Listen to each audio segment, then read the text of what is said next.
Hey folks, it's Ardwulf. Welcome. We have a special preview today of a game that I have been very excited about for some time after talking to the designer 3 or 4 years ago.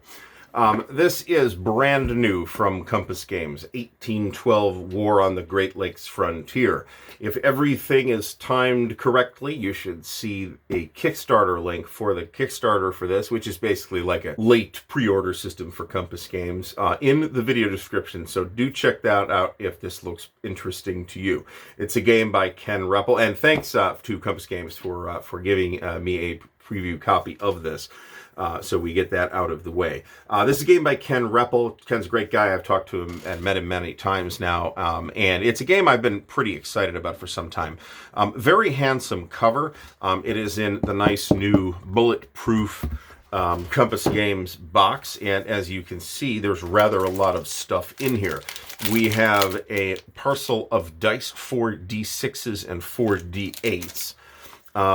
We have 2 decks of cards, and they're very handsome cards. There's a British deck and an American deck and a bigger American deck. Then I think there's battle cards in here somewhere, so I don't think it's 3-2 here.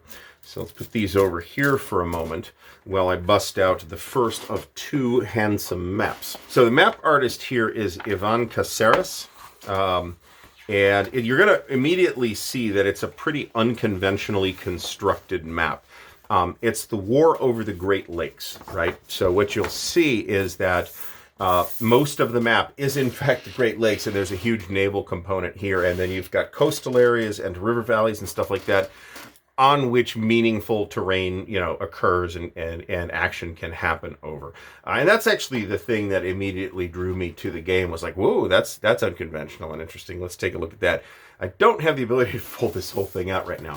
But there's 2 maps that actually fit together short end to short end. So for those with unusual table configurations, or normal table configurations, like you have 1 folding table of standard size, this is going to work really well for you. There's also 2 books. There's a fat playbook and a rule book. Now, the rule book is 48 pages on a glossy paper. It is full color. It is very handsome. Game, this is pretty meaty game, right? It's a card-driven game. And it is not an incredibly stripped down card-driven game. It's very sophisticated looking. There's a lot of stuff here, as you might be able to gather by the length of the rulebook. Print I would call fairly large, but not exceptionally large. And almost all of this is actual rules rather than options and other stuff.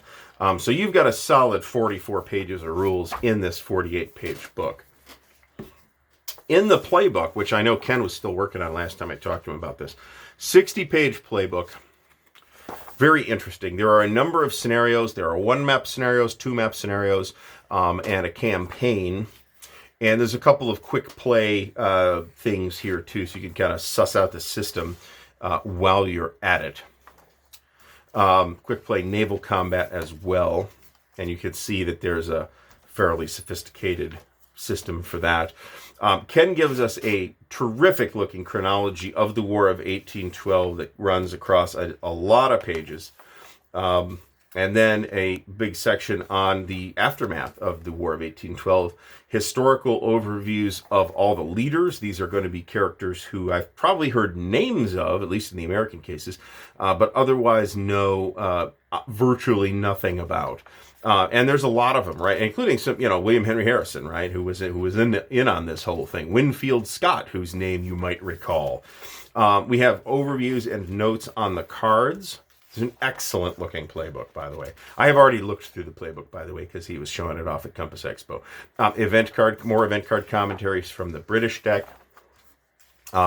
History behind the scenarios. These are cute. Examples of play on the Battle of Lake Erie. This is also of interest to me because it centers on the Great Lakes. I grew up literal feet from the shores of Lake Erie. So it's like there's not many war games where I can point to where I grew up on the map, right? This is kind of the only conflict, other than maybe the French and Indian War, where that would be the case on which I believe I have 0 games for that matter. Ken gives us some sources in the back too. I'm not sure what this is. This looks like some information, Naval Vessel Almanac actually. So some information on that and a scan of the counters, which I'm about to show you. We also get 2 of these mounted cards. These are the naval battle displays on which you fight the naval battles. So, you know, one player, the American player goes on one side, the British player goes on the other. And these are mounted on what is basically the very heavy counter stock that we see a lot of nowadays.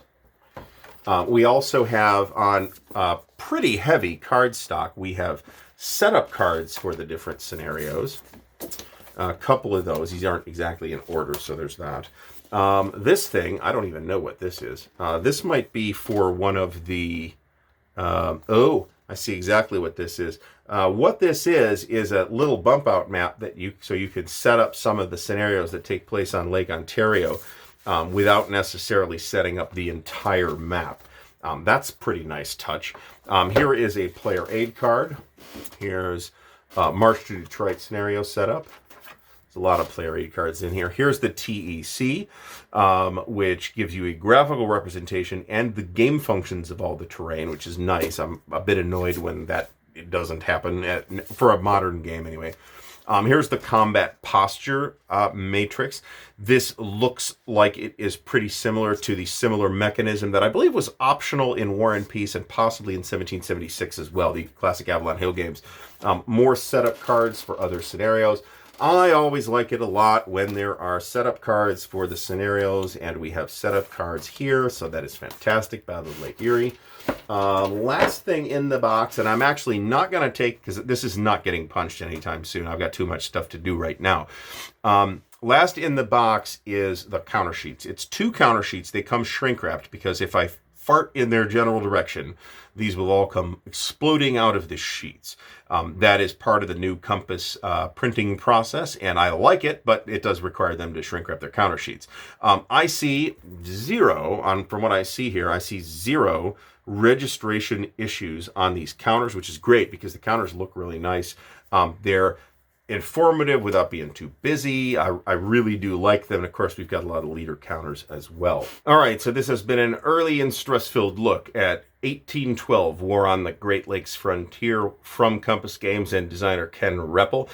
Thanks to Ken for designing it, and thanks to Compass Games for shooting me an early copy. Do check it out on Kickstarter if this looks interesting. This is one of my more highly anticipated releases from Compass Games, and I can't wait to dig into it. I'd like to give a special shout out to the patrons of Ardwulf's Lair as well, without whom much of this content would be impossible to make. So thank you, patrons, and thank you for watching. Until next time, happy wargaming.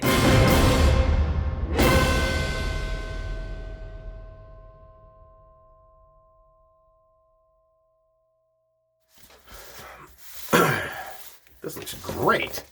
Jesus, Ken.